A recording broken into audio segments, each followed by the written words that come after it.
Alors juste pour finir un peu sur ce thème-là, c'est vrai que ça dépend. On dit une chance sur deux qui est un médecin. Alors bon, si vous avez de la chance, c'est peut-être un médecin urgentiste, un anesthésiste, peut-être un radiologue va avoir plus de difficultés à utiliser ce qu'il y a dans l'avion, ou un psychiatre. Ce qu'il faut aussi se rendre compte, c'est qu'il y a énormément de bruit dans l'avion. Donc c'est bon, on se dit, bon, on utilise un stéthoscope, on essaye d'écouter. Alors le matériel n'est certainement pas forcément de très bonne qualité, mais là aussi, ça rend un peu les choses quand même plus compliquées. Le thème maintenant, enfin le dernier thème pour ce soir que je vais aborder là, c'est les complications qu'on pourrait prévenir en fait et qui là pourraient toucher, enfin qui touchent un peu tout le monde. J'en ai choisi deux. Typiquement, c'est des caillots de sang qui se forment, donc les thromboses dans les jambes, souvent liées à l'immobilité. Et puis l'autre, le jet lag. Donc, le jet lag, c'est de l'insomnie une fois qu'on arrive à destination, c'est de la fatigue, ça peut être des troubles de l'humeur, il y a une diminution des performances physiques, ça peut même avoir des troubles gastro-intestinaux. Pourquoi? Parce qu'on va on va traverser un certain nombre de fuseaux horaires, hein, et le corps n'a pas le temps de s'adapter. En général, votre corps, votre horloge interne est réglée sur la lumière, mais il a besoin d'un certain temps pour s'adapter. Et en fait, avec l'avion, si vous traversez plus que 3, 4 fuseaux horaires, vous allez beaucoup trop vite pour votre corps. Vous voyez ici que j'ai mis, l'horloge interne, elle s'ajuste en moyenne 1h30 chaque jour de vol quand vous allez à l'ouest. Donc si vous partez d'ici, vous allez aux États-Unis, admettons que vous allez à Boston, c'est 6 heures de vol. Pardon, c'est 6 heures de décalage. 6 heures de décalage, il vous faudra 4 jours en fait pour que votre horloge interne se remette à l'heure adéquate. Si maintenant vous allez de l'autre côté, vous allez plutôt en direction de l'Asie, et vous traversez 6 fuseaux horaires, vous allez uniquement récupérer 1 heure par jour. Donc il faudra 6 jours pour que votre corps se réadapte au fuseau horaire de la destination. Il y a des facteurs qui jouent un rôle pour faire que le jet lag sera plus ou moins prononcé. C'est évidemment, plus vous traversez de fuseaux horaires, plus ça sera difficile. Les voyages aussi dépendent de quelle direction vous allez. En général, quand on voyage à l'ouest, on s'adaptera plus facilement que quand on voyage à l'est. Donc vous allez aux États-Unis, ça va. Vous revenez des États-Unis, c'est plus difficile. Il y a ce qu'on appelle les Zeitgeber, c'est en fait des facteurs qui font que le corps permet plus facilement de s'adapter. Donc si vous avez de la lumière quand vous arrivez, si c'est le jour, si vous avez des contacts sociaux qui restent adaptés à l'heure de destination, ça peut aider. Il y a également les conditions de voyage, la mobilité, la qualité de sommeil. C'est clair que si vous pouvez dormir, quand vous revenez des États-Unis par exemple, vous dormez, vous avez une bonne qualité de sommeil, vous allez plus facilement pouvoir vous remettre sans trop de jet lag. Les repas peuvent jouer un rôle, évidemment, votre consommation. Si vous buvez du café ou de l'alcool, ça va pouvoir être plus difficile au niveau du jet lag. Et puis après, dans tout ça, il y a encore des sensibilités individuelles, bien évidemment. Alors, qu'est-ce qu'on peut faire pour essayer de limiter ce problème de jet lag? Alors, ce qui est proposé, c'est de commencer déjà avant le voyage. Donc, 3 jours avant de partir, si vous partez à l'est, donc en direction de l'Asie, vous allez plutôt avancer, chaque jour, vous allez avancer votre réveil ou votre lever de 30 minutes et votre moment du coucher. Donc, 3 jours avant de partir, vous mettez votre réveil 30 minutes avant. Le jour suivant, ça sera encore 30 minutes avant, donc ça fera 1 heure par rapport à ce qui est d'habitude, et puis ensuite 1h30. Ce qu'il faudra faire, c'est favoriser la lumière le matin. Ce qui est important vraiment, c'est que votre corps va s'habituer avec la lumière. Donc, mettez beaucoup de lumière le matin quand vous vous réveillez, et puis vous évitez la lumière le soir, vous mettez quelque chose de tamisé. À l'inverse, si vous voyagez à l'ouest, et là vous repoussez, pour autant que ça soit possible, mais disons, vous repoussez le réveil de 30 minutes et l'heure du coucher chaque jour avant le départ. Et vous favorisez plutôt la lumière le soir et vous évitez la lumière le matin. Une fois que vous êtes en voyage, vous rentrez dans l'avion, assez rapidement, déjà réglez votre heure sur l'heure de destination. Vous adaptez aussi à l'heure de destination. Vous mettez, vous changez votre montre. Si à l'heure de destination, c'est la nuit, portez des lunettes de soleil, baissez le store plutôt pour être déjà en condition comme c'est à l'heure de destination. Essayez de dormir durant les heures aussi qui correspondent à au pays de destination et évitez les somnifères. Une fois que vous arrivez, quand c'est un voyage à l'est, vous allez plutôt éviter la lumière le matin, vous allez plutôt essayer de favoriser la lumière l'après-midi. Il est possible, quand vous voyagez à l'est, de pouvoir être aidé avec un peu de mélatonine au coucher, 3 mg pendant 5 jours, en général quand même à prescrire avec le médecin traitant, à voir avec lui. Les courtes siestes sont possibles une fois que vous êtes arrivé pour un peu récupérer, mais faites des courtes siestes, moins de 30 minutes, pas plus, et pas dans les 8 heures avant l'heure du coucher. Quand vous voyagez à l'ouest, vous allez plutôt favoriser la lumière le soir. Ce qui est important, c'est que quand vous arrivez à destination, vous partez de la Suisse, vous arrivez aux États-Unis, restez réveillé.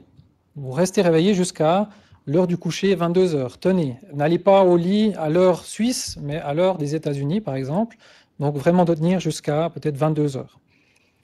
Dans le sens-là, la mélatonine n'a pas montré d'effet efficace. Donc ça ne sert pas à grand-chose de prendre ça. Et puis les courtes siestes aussi sont possibles, toujours 30 minutes, mais pas dans les 8 heures avant le sommeil, ce qui est plus compliqué quand on va à l'ouest. Maintenant, je passe aux thromboses, donc les caillots de sang dans les jambes. On considère que le risque est augmenté quand le vol dure plus de 4 heures. Le risque reste relativement faible, mais il est présent, 0,05%. Et ça va dépendre bien sûr d'autres facteurs. Il y a plein de facteurs de risque pour faire des caillots de sang dans les jambes. Il y a bien sûr les opérations récentes. Si vous avez déjà eu une thrombose dans le passé, si vous souffrez de cancer, ça augmente le risque. Si vous avez une grossesse ou des traitements hormonaux, et également l'obésité ou l'âge. Pour la prévention, ce qu'on peut proposer pour tout le monde, c'est de bouger. Chaque heure, vous marchez.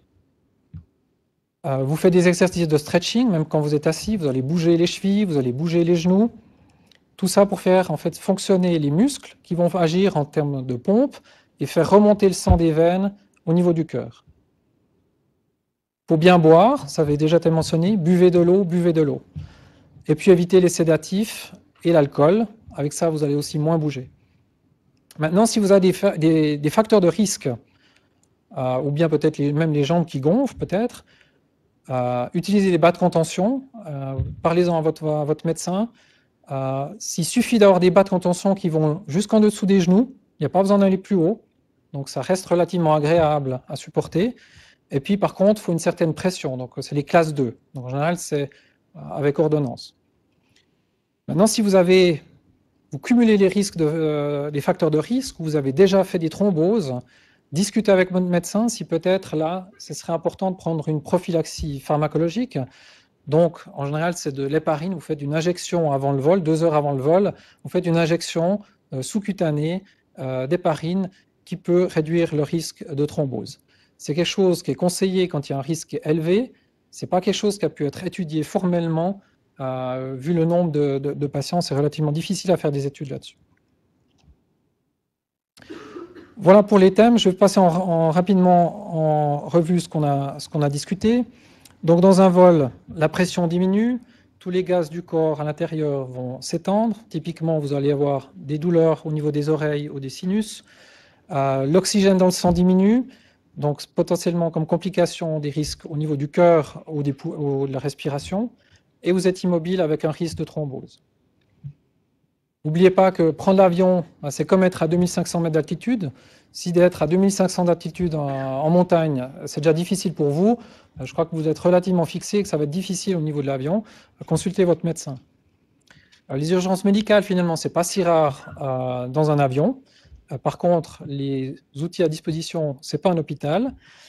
Le plus souvent, heureusement, c'est des malaises peut-être relativement bénins, de la peine à respirer qui peut passer, ou des nausées, mais il y a aussi des complications plus graves. Comme je vous disais, donc en cas d'urgence, les moyens dans un avion ne sont pas les mêmes que sur le sol. Si vous souffrez d'une maladie chronique des poumons, allez vérifier chez votre médecin traitant que vous n'avez pas besoin d'oxygène, que votre traitement est bien à jour, que vous avez tous les médicaments qu'il faut, au moins pour le voyage.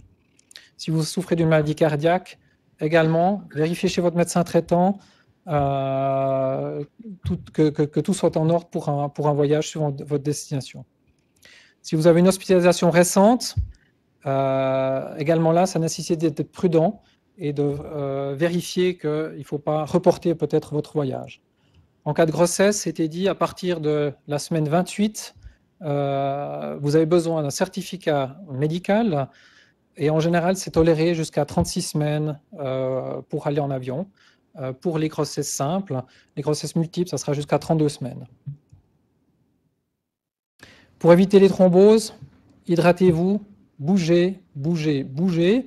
Et puis, si besoin, si vous avez des risques, des facteurs de risque, prenez des bas de contention, ça aide beaucoup.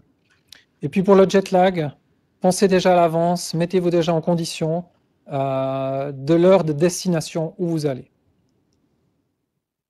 Voilà, je vous remercie pour votre attention et puis on est prêt à prendre vos questions.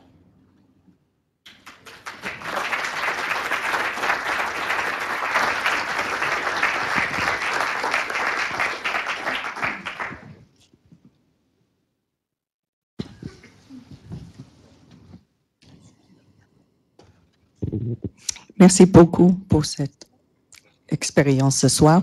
J'aimerais savoir s'il y a un sens à prendre une aspirine à faible dose avant un voyage, par exemple pour les États-Unis, pour quelqu'un qui est en bonne santé. Je pense que vous faites référence en fait au risque de thrombose. Alors, ça a plutôt été montré que non, vous n'allez pas forcément réduire le risque de thrombose avec de l'aspirine, vous allez plutôt augmenter un risque même de saignement. Donc, si vous avez des inquiétudes par rapport à une thrombose, comme je vous ai montré, c'est le plus efficace, ce sont les bas de contention, de bouger, de s'hydrater, et puis éventuellement une injection, si vous êtes à haut risque, mais pas d'aspirine.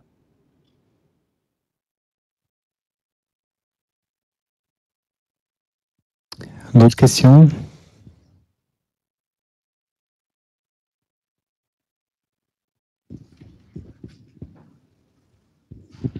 Une question un petit peu stupide, mais dans la mesure où la plupart des problèmes sont liés à la dépressurisation en équivalent de 2500 mètres, pourquoi est-ce qu'on ne dépressurise pas seulement à 1000 mètres? Ça correspondra à la chaux de fond où tout le monde va bien. Est-ce que c'est seulement un problème mécanique? Et si c'est le cas, pourquoi est-ce qu'on ne fait pas les avions un peu plus solides?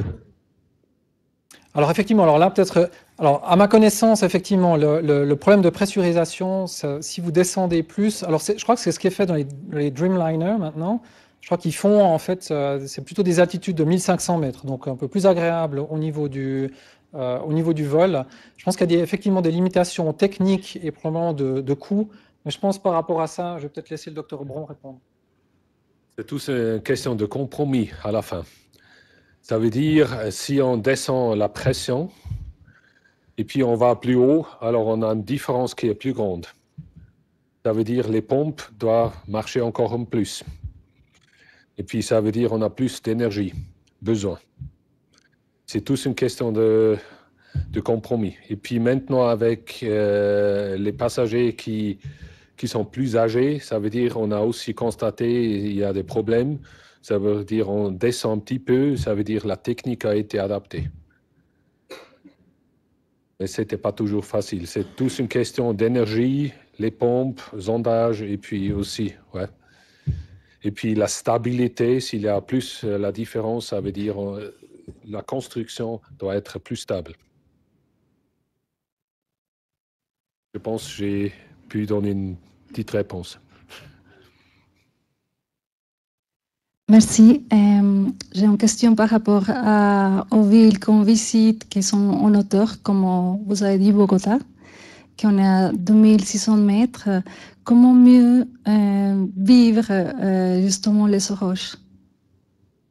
Donc vous dites, si vous allez à Bogota où l'avion va monter plus haut, ça va être une altitude, ça oui. va être comme si c'est plutôt à 3000 mètres d'altitude. Ça veut dire qu'on arrive à Bogota et on va rester 5 jours. Ah, vous parlez en fait à la destination en fait. Justement, comment... Ok. Alors c'est peut-être un petit peu un sujet séparé. Enfin, vous n'avez pas forcément... là, il n'y a pas vraiment de réponse parce qu'en fait, vous arrivez à Bogota, vous êtes à 2500. C'est comme si vous allez dans les montagnes en Suisse. Il n'y a pas tellement de façon de s'adapter. L'acclimatation dans des villes d'altitude, c'est le temps. Il faut du temps. Donc, il n'y a rien de particulier à faire de ce point de vue-là. C'est sûr, si vous avez des maladies pulmonaires, ou cardiaque, il faudra effectivement aussi là s'assurer dans des destinations d'altitude qu'effectivement vous êtes capable de supporter le manque d'oxygène, enfin votre corps est capable de supporter le manque d'oxygène. Petite idée encore. Dans le sens peut-être en Suisse, vous pouvez faire, vous faites un petit cross-check chez le médecin de famille, de toute façon que vous n'avez pas une anémie. Parce que ça, si vous avez une anémie, ouais, il y a quand même un certain risque que vous supportez Bogota pas de la bonne façon. Ça, c'est plutôt des mesures préventives que vous puissiez faire encore en Suisse.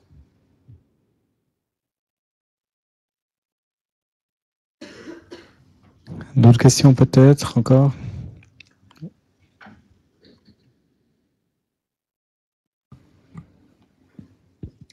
Merci.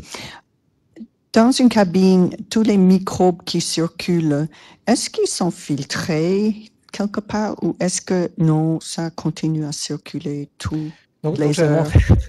Donc j'avais montré sur le schéma. Si, que ça part, mais est-ce donc, que c'est effectivement, filtré? Alors, il y a deux choses. Il y a l'air qui est renouvelé beaucoup plus qu'ailleurs. Donc, 50% de l'air à chaque fois revient de l'extérieur. Et à 10 000 mètres d'altitude, vous n'avez pas de virus, vous n'avez pas de bactéries. En plus, ça passe par les réacteurs. C'est chauffé extrêmement chaud. Ensuite, ça va être refroidi, introduit dans la cabine. Et puis ensuite, ça circule de haut en bas.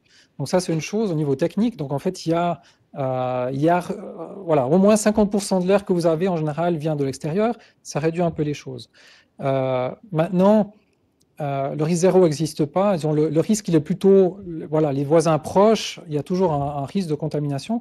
Donc c'est vrai qu'en général, si vous êtes malade, il y a deux raisons de ne pas voyager en avion. C'est un pour vous-même, par exemple, rien que des fois, enfin une grippe ou un rhume peut vous poser des problèmes en termes du voyage, comme j'ai vu, comme on a discuté en termes d'égalisation des pressions. Hein. Donc ça, c'est une chose. Et puis, il y a la contamination des autres personnes. Alors, c'est clair que la grippe saisonnière, c'est typiquement voyage par avion et puis se dissémine dans le monde entier à l'heure actuelle. Une dernière question. Alors moi, j'en ai une pour les deux orateurs. Est-ce que vous allez prendre l'avion dans les 24 prochaines heures? Alors, non. On n'a pas uniquement des bouteilles d'oxygène à l'hôpital, on a également quelques bouteilles à consommer. Mais voilà, je souhaite remercier les deux orateurs du soir.